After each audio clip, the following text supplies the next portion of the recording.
Anda kembali di Sindo Malam bersama saya Aya Nufus. Pemirsa, kita ke informasi lainnya. Indonesia akan segera mencabut moratorium pengiriman pekerja migran Indonesia atau PMI ke Arab Saudi. Pasalnya, moratorium dinilai menghambat devisa ke dalam negeri.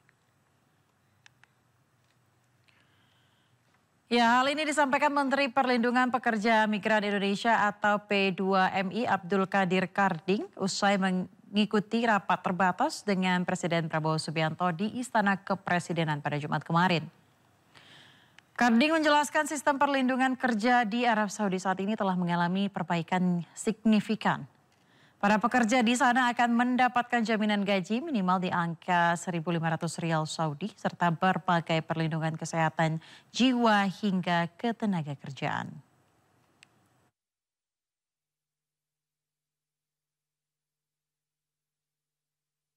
Ada satu hal yang merisaukan kita karena ada 25.000 minimal setiap tahun orang kita secara ilegal atau unprosedur berangkat ke Arab Saudi. Untuk itu kita akan membuka ini dan kami kementerian sudah melakukan pembicaraan dan perundingan dengan Kementerian Sumber Daya Manusia dan Sosial, dalam hal ini Kementerian Tenaga Kerja Arab Saudi, untuk mendiskusikannya kembali untuk pembukaan tersebut.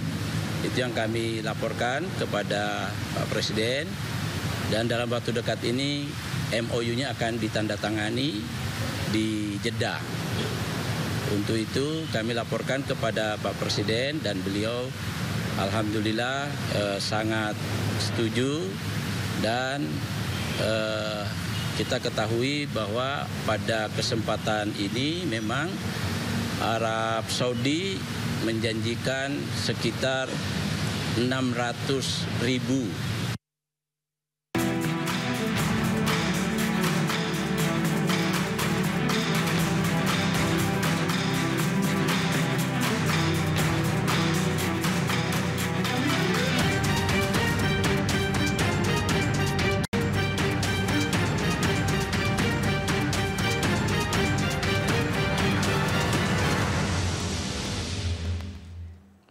Pemirsa, Menteri Perdagangan Budi Santoso kunjungi Pasar Ciracas, Jakarta Timur untuk memantau harga bahan pokok jelang Lebaran.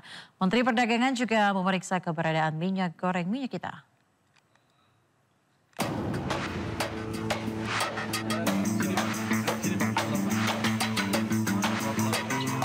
Menteri Perdagangan Budi Santoso mengunjungi Pasar Ciracas, Jakarta Timur untuk memantau harga bahan pokok jelang Lebaran. Kunjungan Mendak kali ini untuk memastikan bahwa pasokan bahan pokok aman dan terkendali selama bulan puasa hingga Hari Raya Idul Fitri. Mendak Budi pun mengungkapkan harga bahan pokok terpantau normal. Di antaranya harga daging ayam Rp26.000 per kilogram dan daging sapi Rp140.000 per kilogramnya. Dalam sidak tersebut, Mendak Budi juga membeli minyak goreng minyak kita 1 liter untuk dilakukan pengecekan apakah isi dalam kemasan sesuai dengan informasi takaran volume dalam kemasan. Setelah dilakukan pengukuran dengan gelas ukur, isi kemasan sesuai dengan informasi takaran.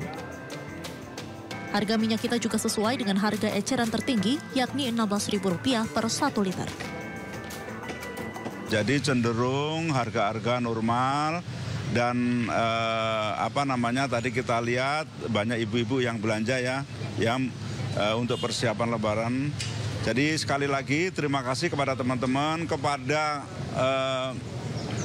KL, kepada instansi terkait, Satgas Pangan, dan semua kami mengucapkan terima kasih atas kerjasamanya, atas bantuannya. Kita bersama-sama menjaga barang-barang ini terutama menghadapi Lebaran. Jadi kita akan terus kontrol secara rutin harga-harga di seluruh Indonesia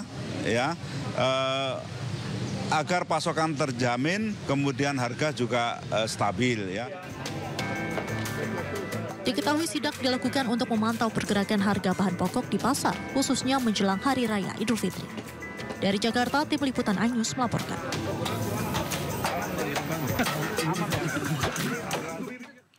Pemirsa, ratusan warga rela antre panjang dan berdesakan demi mendapatkan paket sembako murah di Gor Johar Baru, Jakarta Pusat.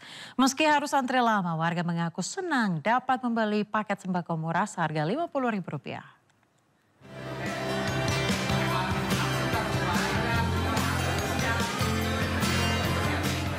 Sejak pagi hari, ratusan warga yang didominasi ibu-ibu sudah memenuhi gelanggang olahraga Johar Baru, Jakarta Pusat. Mereka rela antre dan berdesakan demi mendapatkan paket sembako murah. Pihak panitia menyediakan paket sembako berisi 5 liter beras, 5 bungkus mie instan, 1 liter minyak goreng, 1 kilogram gula, dan ikan kaleng dengan biaya hanya Rp50.000 dari harga normal Rp135.000. Warga pun mengaku sangat terbantu dengan adanya bazar sembako murah ini di tengah tingginya harga bahan pangan. Harganya Rp50.000, kayaknya cukup membantu ya, kebenaran beras habis di rumah. Ini ada beras 5 kilo, Indomie 3, gula, sarden sama minyak.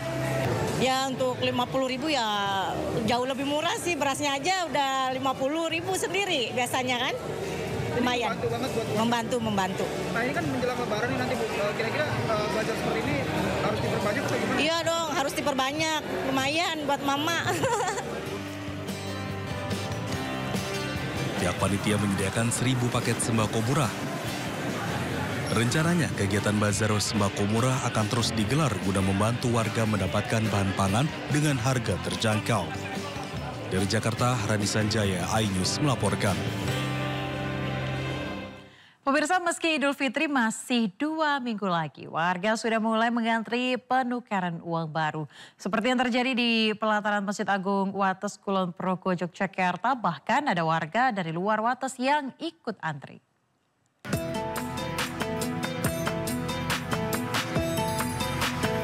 Tradisi menyambut momen Hari Raya Idul Fitri rasanya kurang afdol tanpa pecahan uang baru, apalagi untuk salam tempel buat anak-anak. Nah, untuk mendapatkan uang pecahan baru itu, warga biasanya rela antre berjam-jam untuk melakukan penukaran uang seperti yang terlihat di pelataran Masjid Agung Wates, Kabupaten Kulon Progo, Yogyakarta kemarin. Di lokasi penukaran uang ini, puluhan warga terlihat rela antri hingga 2 jam untuk menukar uang lama dengan uang baru. Bahkan ada yang rela datang jauh-jauh dari kota Yogyakarta untuk menukarkan uangnya di sini, lantaran kuota di wilayahnya sudah penuh. Seorang warga mengaku punya kepuasan tersendiri saat memberikan salam tempel kepada anak-anak dengan uang pecahan baru di hari Lebaran. Tadi sih ditukarkan ada 2.300.000 sih, ada 10 ribuan, 10 ribuan, 5 ribuan, 2.000 sama 1.000. Ya sih kepuasan tersendiri sih, soalnya kan dari dulu emang ciri khasnya budayanya kan kayak dari zaman dulu-dulu kan emang uangnya harus baru, apalagi kan kalau buat uang sama anak-anak ya kalau main ke rumah tuh sukanya tuh uang yang baru, kalau uang yang lama tuh kayak agak kurang gitu rasanya, bukan lebaran gitu. Mendekati Hari Raya Idul Fitri, Bank Indonesia menerjunkan armada penukaran uangnya di beberapa titik di Yogyakarta, diantaranya 5 kabupaten dan 1 kota. Jumlah kuota yang disediakan di Kulon Progo hanya melayani 300 penukar. Seperti tahun lalu, syarat penukaran uang ini harus melalui proses online di website resmi Bank Indonesia. Dari Kulon Progo, Yogyakarta, Budi Utomo, iNews melaporkan. 2 jam.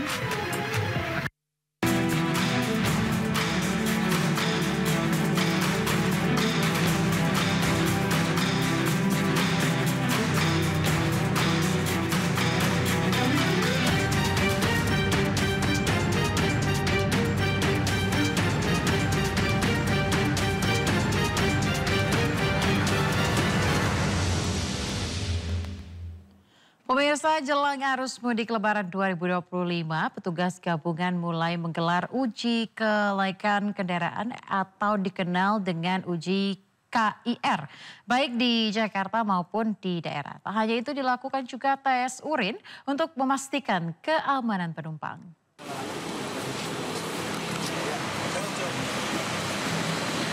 Petugas gabungan pemeriksa satu persatu bus di Terminal Terpadu Pulau Gebang, Cakung, Jakarta Timur, Jumat sore.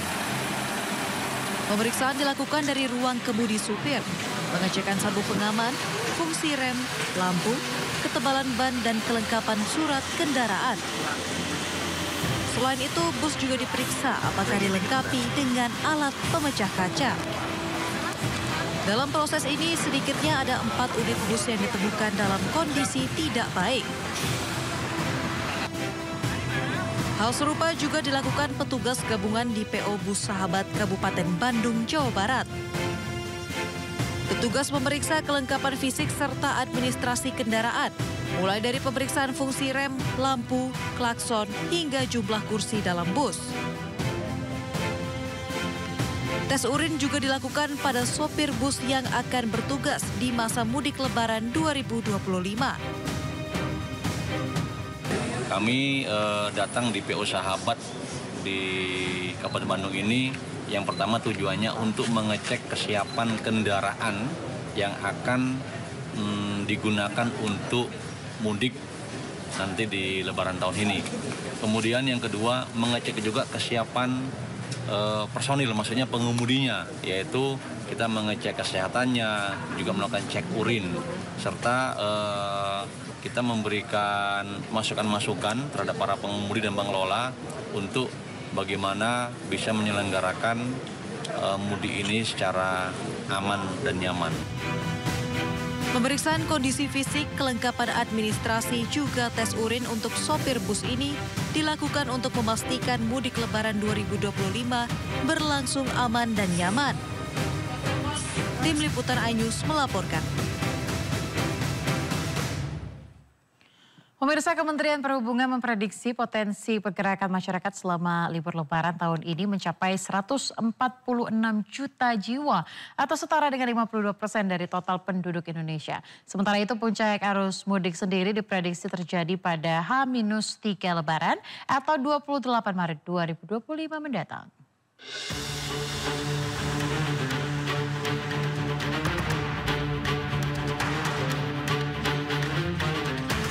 Kementerian Perhubungan bersama instansi terkait menggelar rapat koordinasi terkait kesiapan arus mudik dan arus balik Lebaran 2025 di kantor Kementerian Perhubungan Jakarta.